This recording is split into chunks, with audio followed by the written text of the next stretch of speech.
Hello नमस्कार दोस्तों, welcome back our official YouTube channel youth competition time. साथियों, youth competition के ऑफिशियल यूट्यूब चैनल पे आप लोगों का हार्दिक स्वागत है। साथियों, एक नए वीडियो और एक नए ऑफिशियल अपडेट के साथ आपके सामने आ रहा है। जी हाँ साथियों, मैं डेली आप लोगों के लिए एक ऑफिशियल अपडेट लेकर के आता हूं। तो साथियों, मैं वो प्रिलिमिनरी एग्जामिनेशन से रिलेटेड लेकर के आता हूं और नए नए जॉब अपॉर्चुनिटी से लेकर के आता हूं। लेकिन आज जो मैं आपके लिए इंफॉर्मेशन लेकर के आया हूं साथियों, ये एकदम नया इंफॉर्मेशन है। और ये किससे रिलेटेड है? तो साथियों, ये मुख्य परीक्षा से रिलेटेड है। किससे रिलेटेड है साथियों? तो ये मुख्य परीक्षा से रिलेटेड ये अपडेट मैं आपके सामने लेकर के आ रहा हूं, जो कि कहां से आया है साथियों? ये बिहार से आया है।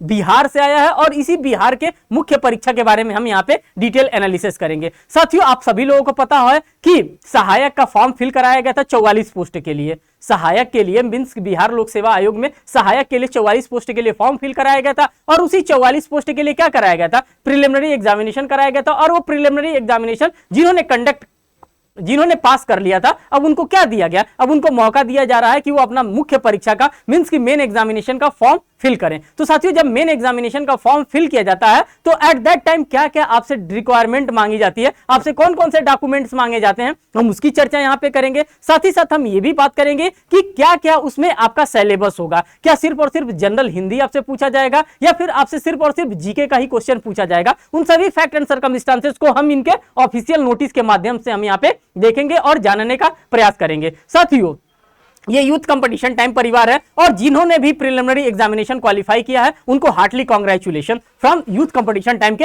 इस परिवार के तरफ से। साथियों, बिना देर के हम इस सेशन को स्टार्ट करते हैं। इस सेशन में देखिए क्या क्या चीजें आ रहा है। सबसे तो पहले आप देखिए ये कहां से आ रहा है। तो साथियों, ये आ रहा है बिहार लोक सेवा आयोग से। कहां से आ रहा है? तो ये बिहार लोक सेवा आयोग से आ रहा है। कह रहा है विज्ञापन की अगर हम बात करते हैं तो विज्ञापन संख्या 6/2022। जब हम इस विज्ञापन को देखते हैं तो ये क्या था? एट दैट टाइम ये अपडेटेड विज्ञापन था। क्या था साथियों? एट दैट टाइम जब ये 2022 में आया था तब ये अपडेटेड विज्ञापन हुआ करता था। लेकिन इनका मेन एग्जामिनेशन, ये प्रिलिमिनरी एग्जामिनेशन का यहां पे दे रहा है कि यही विज्ञापन संख्या जारी किया गया था। और इसी विज्ञापन संख्या के जारी करने के बाद क्या किया गया था? प्रिलिमिनरी एग्जामिनेशन कंडक्ट करवाया गया था। किसके? सहायक का प्रिलिमिनरी एग्जामिनेशन कंडक्ट करवाया था। किसने पोस्ट के लिए? तो 44 पोस्ट के लिए सहायक का प्रिलिमिनरी एग्जामिनेशन करवाया गया था। और जैसे ही सहायक का प्रिलिमिनरी एग्जामिनेशन कंडक्ट हो गया था तो अब उन्होंने क्या कर लिया? ये 44 वैकेंसी निकाली गई थी। कितनी वैकेंसी निकाली गई थी साथियों? तो 44 वैकेंसीज एट दैट टाइम निकाला गया था। कब? ये जो आपको एडवर्टाइजमेंट दिख रहा है 6/2022 वाला, इसमें 44 पोस्ट के लिए जॉब वैकेंसी निकाली गई थी और इस 44 पोस्ट के लिए आपका प्रिलिमिनरी एग्जामिनेशन कंडक्ट हो गया है। अब जो प्रिलिमिनरी एग्जामिनेशन पास कर लिया उनका मुख्य परीक्षा भी तो होगा। तो साथियों, यहां पर देखिए कह रहा है जिन्होंने प्रिलिमिनरी एग्जामिनेशन अपना पास कर लिया है अब वो क्या करेंगे? अब वो अपना मुख्य परीक्षा के लिए फॉर्म भरेंगे। देखिए कह रहे मुख्य परीक्षा हेतु ऑनलाइन आवेदन आमंत्रित किए जा रहे हैं। और इसी चीज को मैं आपको यहां पे बताने के लिए, यहां पे समझाने के लिए आया हूं कि किस तरह से आप क्या करेंगे। आप अपने मेन एग्जामिनेशन के लिए फॉर्म भरेंगे और आपका मेन एग्जामिनेशन का सिलेबस क्या होगा। तो सबसे पहले हम इसके बारे में तो हमें पता चल गया कि हाँ ये मेन एग्जामिनेशन का फॉर्म है। और कहां पे आप जाकर के भरेंगे, कहां पे आप जाकर के सारे ऑफिशियल नोटिस को देखेंगे? तो साथियों, यहां पे इनका ऑफिशियल वेबसाइट दिया है www.bpsc.bih.nic.in पर आप क्या करेंगे? आप जाकर के देखेंगे। साथियों, आगे चलते हैं, आगे देखते हैं आपके लिए क्या रेलिवेंट इंफॉर्मेशन आ रहा है। ये आपके लिए रेलिवेंट इंफॉर्मेशन नहीं है। जो रेलिवेंट इंफॉर्मेशन है उस रेलिवेंट इंफॉर्मेशन को क्या करेगा? ये यूथ कंपटीशन टाइम है, उसी रेलिवेंसी के अकॉर्डिंग्स में सभी चीजों को आपके सामने शेयर करेगा। ये थर्ड नंबर की चीज को देखिए साथियों, और यहीं से आपका क्या हो रहा है? यहीं से आपका स्टार्ट हो रहा है। कह रहा है मुख्य परीक्षा के पाठ्यक्रम के बारे में बात करेंगे। हम कहां पे बात कर रहे हैं? हम मुख्य परीक्षा की बात कर रहे हैं। और यहां पे क्या कर रहे हैं? मुख्य परीक्षा के पाठ्यक्रम की हम बात कर रहे हैं। अगर हम प्रश्न पत्र फर्स्ट की बात करते हैं और विषय की बात करते हैं तो साथियों, प्रश्न पत्र फर्स्ट में आपका क्या आता है? विषय आता है। और कौन सा विषय आता है साथियों? यहाँ पे सामान्य हिंदी की बात करता है। जो जनरल हिंदी होता है, जनरल हिंदी के प्रश्न आपसे पूछे जाएंगे। अब देखेंगे कि जनरल हिंदी में आपसे कहां कहां से प्रश्न पूछे जा रहे हैं, कौन कौन से प्रश्न पूछे जाएंगे, ये जानना आपके लिए मोस्ट इंपॉर्टेंट होता है। तो साथियों, यहां पर देखिए कर इस प्रश्न पत्र के सभी प्रश्न बिहार विद्यालय परीक्षा समिति के माध्यमिक सेकेंडरी स्तर के होंगे। आपको यहां पे पता चल गया है कि ये सेकेंडरी लेवल का मींस की इंटरमीडिएट लेवल का आपका क्या बनाया जा रहा है? ये पेपर बनाया जा रहा है। अब इसमें देखिए आपसे क्या कह रहा है? इस परीक्षा के प्रश्न हिंदी भाषा में भावों की शुद्धि एवं स्पष्ट अभिव्यक्ति की क्षमता, आपका क्या देखा जाएगा कि क्या आप स्पष्ट हैं कि नहीं, हिंदी को लेकर के आप स्पष्ट हैं कि नहीं, उसी को यहाँ पे क्या किया जाएगा? उसी का यहाँ पे एट दैट टाइम परीक्षण कराया जाएगा। साथ ही साथ कर परीक्षा से संबंधित होंगे।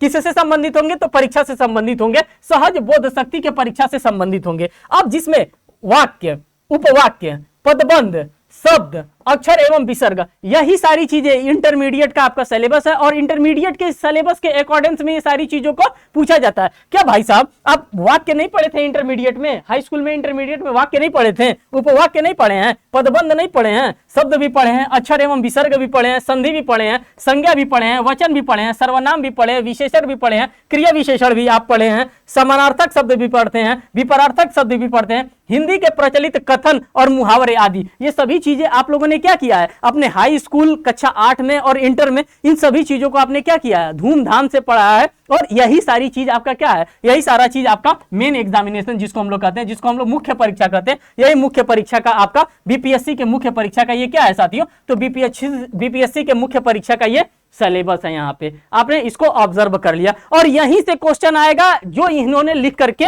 दे दिया है, इससे उलूल जुलूल बाहर जाने की आपको बिल्कुल भी आवश्यकता नहीं है। ये एक कोडिफाइड मैनर में इन्होंने दे दिया और इसी को हमको पढ़ करके जाना है। ये चीज आप पढ़ करके जा रहे हैं तो आप मान के चलिए आप मेन एग्जामिनेशन से बिल्कुल भी दूर नहीं है। आगे देखते हैं साथियों आगे क्या कर रहा है, तो आगे चलते हैं। तो प्रश्न पत्र सेकंड भी तो हमारे पास आ रहा है और प्रश्न पत्र सेकंड को हम देखते हैं तो यहाँ पे विषय सामान्य ज्ञान की बात करता है। किसकी बात करता है साथियों, तो यहाँ पे विषय जो होता है हमारा सामान्य ज्ञान। अगर हम सामान्य ज्ञान की बात करते हैं तो सामान्य ज्ञान में क्या आता है, जिसको हम लोग जीके कहते हैं या फिर करंट अफेयर कहते हैं या समसामयिक घटना कहते हैं, तो इसके अंतर्गत क्या आता है, जो हमारे चारों तरफ का वातावरण से रिलेटेड क्वेश्चन आता है, मीन्स की हमारे इन्वायरमेंटल से रिलेटेड क्वेश्चन आ जाएंगे, हमारे इकोनॉमिक्स से रिलेटेड क्वेश्चन आ जाएंगे, करंट अफेयर्स से रिलेटेड क्वेश्चन आ जाएंगे, साथ ही साथ इंटरनेशनल लॉ से भी रिलेटेड क्वेश्चन आ जाएंगे। तो इन्हीं सभी चीजों के बारे में यहां पे भी तो बात कर रहा है। जब हम सामान्य ज्ञान की बात करते हैं तो सामान्य ज्ञान में देखिए यहां पे खंड वाइज दिया है, खंड क की अगर हम बात करते हैं तो सामान्य अध्ययन की बात कर रहा है। किसकी बात कर रहा है साथियों,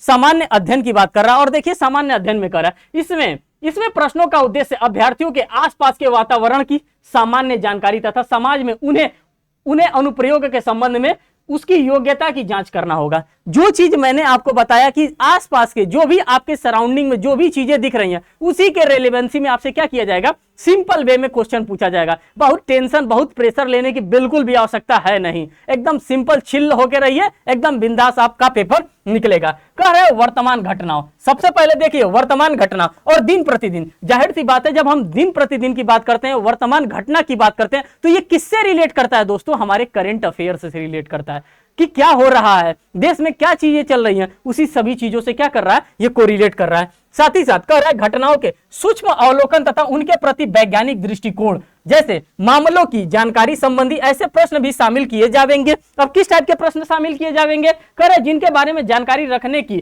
किसी भी शिक्षित व्यक्ति से अपेक्षा की जाती है। मीन्स कि एक प्रूडेंट मैनर होता है, एक प्रूडेंट मैन होता है, उस प्रूडेंट मैन को जो भी चीज की जानकारी होती है बस उसी के बिहाफ पे भी आपसे क्या रखा जाएगा, आपसे भी सोचा जा रहा है, आयोग उससे यही आपसे सोच रहा है कि आपके पास भी क्या है इसी टाइप की जानकारी है। जैसे सामान्य आदमी होता है, राजनीति के बारे में उससे पूछे तो खूब धूमधाम से बताएगा, अगर उससे पूछ लीजिए कि इकोनॉमिक्स में इस समय क्या चल रहा है तो वो नहीं बता सकता है। लेकिन आपसे यहाँ पे क्या किया जा रहा है, कह रहा है कि आपसे जो एक प्रूडेंट मैनर होता है, जो एक पढ़ा लिखा व्यक्ति होता है, उसके पास कितना नॉलेज होता है, एज सच नॉलेज आपसे यहां पे देखने की ये क्षमता को आपके जांच करने के लिए एग्जामिनेशन कंडक्ट करवाया जा रहा है। यहां पर देखिए फर्स्ट नंबर की अगर हम बात करते हैं तो समसामयिक विषय की बात करते हैं। कर है वैज्ञानिक प्रगति, राष्ट्रीय अंतरराष्ट्रीय पुरस्कार, भारतीय भाषाएं पुरस्कार, खेल खिलाड़ी महत्वपूर्ण घटनाएं इत्यादि। डेली खेल खिलाड़ी से कौनो ना कौनो खेल हो रहा है, आप लोग देख ही रहे हैं, कभी कबड्डी हो रहा है, कभी प्रो कबड्डी हो रहा है, कभी फुटबॉल हो रहा है, कभी आईपीएल हो रहा है, तो कभी डायमंड गेम हो रहा है, देश भर के गेम हो रहा है, उस गेम से आपसे रिलेटेड क्वेश्चन पूछे जाएंगे। देश भर के कवि आ रहे हैं, लोग कवि के द्वारा किताब लिखी जा रही है, उनके पुस्तकों के बारे में पूछा जाएगा, फिर भारतीय भाषाओं के बारे में पूछा जाएगा, फिर अंतरराष्ट्रीय पुरस्कार कौन कौन से होते हैं, कौन कौन से, जैसे ग्रैमी अवार्ड हो गए, देश भर के अवार्ड से भी क्वेश्चन आपसे पूछे जाएंगे और खिलाड़ियों के बारे में भी आपसे पूछे जाएंगे। साथ ही साथ सेकंड नंबर की अगर हम बात करते हैं तो कह रहा है भारत और उसके पड़ोसी देश के बारे में पूछे जाएंगे। अब भारत का पड़ोसी देश, अब ये डायरेक्ट नंबर पहुंच जाइएगा पाकिस्तान में कि भारत का पड़ोसी तो पाकिस्तान है, नहीं, मीन्स कि पड़ोसी देश जो भी हमारे भारत के इर्द गिर्द जो भी पड़ोसी देश होते हैं उन सभी देशों के बारे में भी कुछ आपसे जानकारियां प्राप्त हैं कि नहीं, आपको इसके बारे में नॉलेज है कि नहीं, उससे रिलेटेड आपसे यहाँ पे क्वेश्चन पूछे जाएंगे। कर है पड़ोसी देशों के इतिहास के बारे में पूछा जाएगा, भारत के इतिहास के बारे में, संस्कृति के बारे में, भूगोल के बारे में, आर्थिकी के बारे में। ये सारी चीजें आप सोचेंगे कि क्यों ये सारी चीजें हमसे पूछ रहा है, तो भाई साहब जब आप नौकरी करेंगे तो थोड़ा सा इंटरनेशनल चीजों को भी तो आपको जानकारी होना चाहिए। ये पता होगा कि हाँ आर्थिकी हमारे यहाँ आर्थिकी जो है, हमारे यहाँ अच्छा आर्थिकी है, हमारे यहाँ मिक्स इकोनॉमी है। क्या पाकिस्तान में कौन सी इकोनॉमी है आपको पता है? नहीं पता है। क्या भूटान में कौन सी इकोनॉमी है आपको पता है? नहीं पता है। नेपाल में कौन सी इकोनॉमी है? नहीं पता है ना। तो उसी चीज को पता करने के लिए यहाँ पे क्या कर रहा है, आपसे थोड़े से इंटरनेशनल चीजों को भी क्या कर रहा है, इंटरनेशनल चीजों को भी यहाँ पे पूछ रहा है। उसका क्या इतिहास रहा है, भारत का इतिहास आपको पता है, भूटान का इतिहास आपको पता है, पंजाब का क्या कहते हैं, और भी देशों का इतिहास आपको, जैसे पाकिस्तान का इतिहास आपको पता है। अब इसी तरह से इतिहास के बारे में भी आपसे क्या कर रहा है, क्वेश्चन पूछ रहा है। इन्हीं सभी चीजों को आप यहाँ पे क्या करेंगे, देखेंगे। कह रहा है परिदृश्य एवं स्वतंत्रता आंदोलन से रिलेटेड क्वेश्चन पूछेगा। भारतीय कृषि तथा प्राकृतिक संसाधनों की प्रमुख विशेषताओं को पूछेगा। भारत की संविधान के बारे में पूछेगा। किसके बारे में पूछेगा साथियों? तो भारत के संविधान, जो कि मोस्ट इंपॉर्टेंट चीज है, और उससे भी रिलेटेड आपसे क्या करेगा, भारत के संविधान से भी आपसे क्वेश्चन पूछेगा। साथ ही साथ कह रहा है राज्य व्यवस्था से भी क्वेश्चन पूछेंगे। जाहिर सी बात है, अगर राज्य व्यवस्था से और भारत के संविधान से प्रश्न ना पूछेगा तो वो कहां से पूछेगा? क्योंकि जो भी हमारा देश चल रहा है, जो भी हमारे कानून बने हैं, वो किसके साथ रिलेट करते हैं, किसके साथ मैच करते हैं? तो हमारे भारत के संविधान के साथ को रिलेट करते हैं। तभी वो क्या कर रहे हैं, तभी चल रहे हैं। जैसे आईपीसी की हम बात करते हैं, अगर डेरोगेट्स करेगा, किसी भी तरह से असंगत रहेगा हमारे कॉन्स्टिट्यूशन ऑफ इंडिया से हमारा आईपीसी, तो क्या आईपीसी एक दिन भी चल पाएगा? बिल्कुल नहीं चलेगा। जो कि 1860 में लॉर्ड मैकाले अंकल ने बना करके गए थे, तो ये बिल्कुल भी नहीं चलेगा। तो क्या कर रहा है, संविधान के बारे में पूछ रहा है, राज्य व्यवस्था के बारे में पूछ रहा है, साथ साथ कर रहा है देश की राजनीतिक प्रणाली के बारे में भी जानना है, पंचायती राज के भी बारे में जानना है। और ये सभी के सभी टॉपिक कहां से हैं? ये सभी के सभी टॉपिक आपके भारतीय संविधान और आपके राज्य व्यवस्था से। आप बावले हो जाएंगे, अरे ये कहां से पूछ रहा है, ये तो बहुत गड़बड़ चीज पूछ रहा है। अरे प्रभु देखिए, सब का सब आपका भारत के संविधान और राज्य व्यवस्था से ही पूछ रहा है, कहीं अलग से आपके पूछ नहीं रहा है, सिर्फ और सिर्फ टॉपिक दिया है। तो आप लोग इसको क्या करेंगे, आप लोग इसको गंभीरता से लेंगे। साथ ही साथ सामुदायिक विकास की बात कर रहा है, फिर पंचवर्षीय योजना की बात करता है और राष्ट्रीय आंदोलन की बात कर रहा है। तो ये सिंपल चीजें आपसे क्या कर रहा है, सभी के सभी सिंपल चीजों को आपसे ऑप्ट कर रहा है। आगे हम बात करते हैं खंड ख की। अगर हम बात करते हैं तो देखिए खंड ख में क्या कर रहा है, खंड ख में कह रहा है कि सामान्य विज्ञान एवं गणित की बात करता है। किसकी बात करता है साथियों? तो जो जनरल आपके साइंस होंगे और जो सिंपल से मैथ होंगे, उस मैथमेटिक्स की बात कर रहा है। कह रहा है कि इसमें सामान्यता मैट्रिक स्तर के निम्न स्तर से संबंधित यथासंभव प्रश्न पूछे जा सकते हैं। जैसे अगर हम फर्स्ट की बात करते हैं, सामान्य विज्ञान की बात करते हैं, तो सामान्य विज्ञान में आपसे किस टाइप के प्रश्न पूछे जा सकते हैं, कौन से प्रश्न पूछे जा सकते हैं, उसको भी देखिए।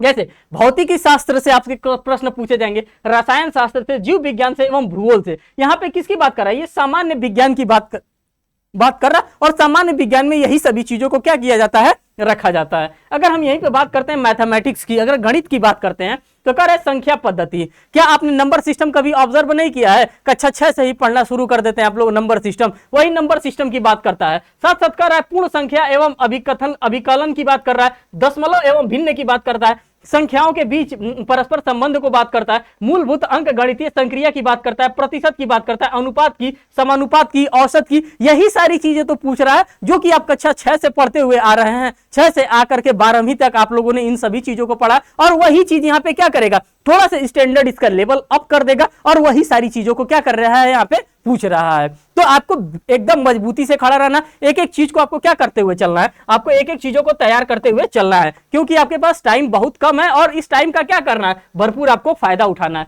खंड ग की अगर हम बात करते हैं, तो खंड ग में आप देखिए क्या कर रहा है, मान की क्षमता की जांच। अभी ये डायरेक्ट मान की क्षमता कर रहा है, साफ साफ ये नहीं कर रहा है तर्क शक्ति की हम बात कर रहे हैं, रीजनिंग की बात कर रहे हैं। अब हिंदी में शुद्ध लिख रहा है, मानसिक क्षमता की जांच की बात कर रहा है। किसकी? मानसिक। अरे तर्क शक्ति लिख देते, रीजनिंग लिख देते, तो बच्चे थोड़ा सा खुश भी हो जाते हैं, अच्छा रीजनिंग से भी प्रश्न पूछे जाएंगे। अब देखिए इसमें कह रहा है, इसमें शाब्दिक एवं गैर शाब्दिक दोनों, कोडिंग डिकोडिंग आएगा और अल्फाबेटिकल आएगा। यही तो कर रहा है, कोडिंग डिकोडिंग आप लोगों ने नहीं पढ़ा है, वही कोडिंग डिकोडिंग और अल्फाबेटिकल से यहाँ पे आपसे क्या कर जाएंगे, प्रश्न पूछे जाएंगे। सदृश, समानता एवं भिन्नताओं से रिलेटेड क्वेश्चन पूछे जाएंगे, स्थान कल्पना से क्वेश्चन पूछे जाएंगे, स्थान अभिविन्यास से क्वेश्चन पूछे जाएंगे, समस्या समाधान से, विश्लेषण से, दृश्य स्मृति से, और अभिवेद से, अवलोकन से, संबंध अवधारण से, अंक गणित से, और तर्क शाब्दिक एवं चित्रात्मक वर्गीकरण, अंक वर्गीकरण, श्रृंखला, इन्हीं सभी चीजों से तो क्वेश्चन पूछे जाएंगे। ये सभी टॉपिक दिए हैं किसके, आपका जो भी रीजनिंग का प्रश्न होता है, तो रीजनिंग के ही सारे के सारे सिलेबस दिए हैं, और रीजनिंग से यहाँ पे क्या किया जाएगा, आपसे छोटे छोटे नॉर्मल टाइप के क्वेश्चन आपसे यहाँ पे पूछे जाएंगे। अगर हम बात करते हैं तो ये हमारा पूरा खंड ग तक था, और खंड ग तक आपका क्या हो गया का पूरा आपका सिलेबस हो गया। जो 44 पोस्ट के लिए जॉब अपॉर्चुनिटी क्रिएट किया गया था सहायक के लिए, किसके लिए साथियों, तो सहायक के लिए। और इस 44 पोस्ट के बारे में क्या कर दिया गया, यहाँ का पूरा मैंने आपके सामने एज यूजुअल सिलेबस रख दिया। अब आगे चलते हैं, आगे देखते हैं आगे क्या कर रहा है साथियों। आगे जो आपके लिए इंपॉर्टेंट रहेगा उसी चीज को हम देखेंगे, उसके अन्यथा कोई भी चीज नहीं देखेंगे। अब यहाँ पे कर रहा है शुल्क की बात, 8वें नंबर में शुल्क की बात कर रहा है, क्योंकि जब आप मेन एग्जामिनेशन का फॉर्म फिल करेंगे तो एट दैट टाइम आपसे क्या मांगेगा, आपसे फीस भी मांगेगा। बिहार सरकार है, फीस लेगा ही लेगा। कर है सामान्य भारतीयों के लिए 750 रुपया लेगा, केवल बिहार राज्य के अनुसूचित जातियों के लिए 200 रुपया लेगा। तीसरे में करा बिहार राज्य के अस्थायी निवास है आरक्षित महिला उम्मीदवारों से 200 रुपया लेगा, दिव्यांग भाई साहब लोगों से भी 200 रुपया लेगा, और अन्य सभी उम्मीदवारों के लिए 750 रुपया यहाँ पे रखा गया है। ये आपके लिए बेसिक इंफॉर्मेशन था जो कि पैसे रुपए से था, और साथियों मैं पैसे रुपए के मामले में एकदम रिस्क नहीं लेता हूं, ये चीज था। और यहां से आपसे क्या कर रहा है, यहां से आपसे इंपॉर्टेंट था कि ये चीज आपसे लेगा, तो इसी के बारे में मैंने आपको बता दिया। अब जो इंपॉर्टेंट चीज है, ये इंपॉर्टेंट चीज ये है, 9वें नंबर वाले कॉलम को आप ऑब्जर्व करिए, और 9th नंबर वाले कॉलम में आपको यहाँ पे दिख रहा है। कर रहे हैं ऑनलाइन आवेदन प्रारंभ करने की तिथि की अगर हम बात करते हैं तो 27/7/2023 से। कब से स्टार्ट होगा साथियों, तो 27/7/2023 से। और ये डेट बिल्कुल भी नहीं भूलना चाहिए, ये नहीं होना चाहिए कि मैं लास्ट डेट को अपना फॉर्म भरूंगा मेन एग्जामिनेशन का। साथियों ये मेन एग्जामिनेशन है और बिल्कुल भी नहीं छोड़ना है। अगर आप चूक रहे हैं तो आप अपने एंड पे गलती कर रहे हैं। यह यूथ कंपटीशन टाइम है और आपको गलती करने का मौका नहीं देगा, इसीलिए पहले ही आपको क्या कर रहा है, अपडेट कर रहा है कि 27/7/2023 से 27/7/2023 के इसका ऑनलाइन रजिस्ट्रेशन स्टार्ट हो जा रहा है। अगर हम सेकंड नंबर की बात करते हैं कि लास्ट डेट क्या है साथियों, तो 16 अगस्त 2023 इसका क्या रखा गया, 16 अगस्त 2023 इसका लास्ट डेट रखा गया। लास्ट डेट पे कभी भी आप कोशिश ना करिएगा फॉर्म को फिल करने के लिए, क्योंकि लास्ट डेट में बहुत दिक्कत हो जाती है। और खास करके बिहार के एग्जामिनेशन के लिए अगर आप फॉर्म फिल कर रहे हैं, अगर आपने प्रिलिमिनरी जैसे एग्जामिनेशन को क्वालिफाई कर लिया और मेन एग्जामिनेशन का फॉर्म फिल करें, तो ये बिल्कुल भी आप रिस्क ना लीजिए कि मैं लास्ट डेट पे फॉर्म फिल करूंगा। आप समय से पहले फॉर्म को क्या करेंगे, फिल कर देंगे। आगे देखते हैं, देखिए ऐसा कोई भी इंफॉर्मेशन जो होगा जो आपके लिए इंपॉर्टेंट होगा, उन सभी इंफॉर्मेशन को मैं आपके सामने यहाँ पे रखता हुआ चल रहा हूं। अब यहाँ पे महत्वपूर्ण निर्देश दिया है, किसके लिए निर्देश दिया है साथियों, जब आप फॉर्म को फिल करेंगे तो उस फॉर्म को फिल करने से रिलेटेड आपके पास महत्वपूर्ण निर्देश होंगे। पहला, ऑनलाइन आवेदन भरने के क्रम में अनुलग्न की सूची में निम्नलिखित प्रमाण पत्रों के सामने अभ्यर्थी प्रमाण पत्र के निर्गत तथा तिथि की संख्या अंकित करेंगे। जैसे हाई स्कूल का सर्टिफिकेट लगेगा, डेट ऑफ बर्थ जानने के लिए कि हाई स्कूल का सर्टिफिकेट लगाया जाता है, स्नातक की डिग्री का प्रमाण पत्र लगेगा, सी वाले में स्नातक डिग्री का अंक पत्र लगेगा, डी में कार्य अनुभव प्रमाण पत्र लगेगा। अगर आप अनुसूचित जाति हैं, एससी हैं, एसटी हैं, ओबीसी हैं, ईडब्ल्यूएस है, पीएच कोटा है, तो जो भी भाई साहब आप हैं सबको सब आप क्या करेंगे, सभी का सभी आपके पास डॉक्यूमेंट होगा, और सभी के सभी डॉक्यूमेंट को आप क्या करेंगे एट दैट टाइम, जब आप ऑनलाइन करेंगे, कब से 27 तारीख से, तो उसको सभी चीजों को आप क्या करेंगे एट दैट टाइम वहां पे आप लगा देंगे। देखिए साथ ही साथ ये 16 नंबर वाला इंपॉर्टेंट है। 16 नंबर वाले में क्या कर रहा है साथियों, तो 16 नंबर वाले में कर रहा है ऑनलाइन आवेदन की हार्ड कॉपी आयोग कार्यालय में भेजने की आवश्यकता नहीं है और यह स्वीकार्य भी नहीं होगा। यह इंपॉर्टेंट चीज है, क्योंकि जब आप उत्तर प्रदेश, अगर लोक सेवा आयोग की हम बात करते हैं, अगर उत्तर प्रदेश की हम बात करेंगे, तो यहां पे क्या होता है, आप ऑनलाइन भी करेंगे और साथ साथ क्या करेंगे, आप हार्ड कॉपी भी सेंड करेंगे, किसको, लोक सेवा आयोग उत्तर प्रदेश को। लेकिन यहां पे इन्होंने क्या कर दिया, इन्होंने कह दिया स्वीकार भी नहीं किया जाएगा और आपको भेजना भी नहीं है। आप तैयारी में लगे रहिए भाई साहब, ये बीपीएससी वाले हैं, कह रहे हैं आप तैयारी करिए, आपको किसी भी तरह से आपको भेजने की आवश्यकता नहीं है। नहीं तो पता चलता है 2 दिन लड़के इसी में परेशान रहते हैं कि अरे सर आप तो ऑनलाइन करा दिए, अब उसको भेजना है, किस पते पे भेजना है, कैसे भेजना है, क्या पता कहीं गलती ना हो, कहीं रिजेक्ट ना कर दें, पहुंचा है कि नहीं पहुंचा। तो इस प्रकार का कोई भी आपके पास झंझट नाम का चीज नहीं है, आप नॉर्मली से चिल मारिए, बस अपनी स्टडी में लग जाइए। साथियों ये था आपका पूरा डिटेल इंफॉर्मेशन। हर एक इंफॉर्मेशन को, ये यूथ कंपटीशन टाइम है और आपको टाइम टू टाइम आपको क्या करता रहेगा, अपडेट करता रहेगा। साथियों अगर आप चैनल पे नए हैं तो चैनल को जरूर सब्सक्राइब करिएगा, वीडियो को लाइक करिएगा, और साथियों शेयर करना तो बिल्कुल भी ना भूलिए। जिसका भी ये एग्जामिनेशन लगा है उस तक आप इस वीडियो को क्या करेंगे, जरूर शेयर करेंगे। और ये अब आप लोगों की भी लायबिलिटी है और आप लोगों की भी रिस्पॉन्सिबिलिटी है कि आप इसको क्या करेंगे, शेयर करेंगे। हम लोग का भी कुछ नाम आप लोग ऊपर करिए। फिर मिलेंगे एक नेक्स्ट वीडियो में एक नेक्स्ट अपडेट के साथ, तब तक के लिए साथियों धन्यवाद।